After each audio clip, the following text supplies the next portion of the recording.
যখন দেখছো রিলেশনশিপটা হাতের বাইরে বেরিয়ে চলে যাচ্ছে, তখন তুমি তাকে ফোন করো, ফোন করে রাগ ভাঙানোর চেষ্টা করো।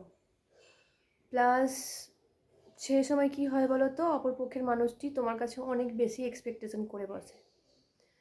পারলে একটা টাইট করে শক্ত করে একটা হাগ করো আর বলো, আমি শুধু তোমার, এই জন্মে শুধু না, আগামী 7 জন্ম বলে যদি কিছু থাকে, প্রত্যেকটা জন্মেই আমি তোমার। এই আশ্বাসটা দেওয়াটা রিলেশনশিপে খুব ইম্পর্টেন্ট। এইটা বোঝানোটা, এটা তোমার ভেতরে আছে, কিন্তু তোমার সামনের মানুষটিকে এখনো বুঝিয়ে উঠতে পারোনি। তাই তোমাকে মুখ ফুটে শেষ মুমেন্টে বলতেই হবে। আর পারলে প্রত্যেক দিন আই লাভ ইউ বলো। যেই সব কাপেলরা রিলেশনশিপে থেকেও ভালোবাসার পরেও আই লাভ ইউ বলে না, তারা কিন্তু এক পক্ষ এবং অপর পক্ষ সিকিওর থাকে না যে সে আমাকে কতটা ভালোবাসে এবং সত্যি করে ভালোবাসে কি না।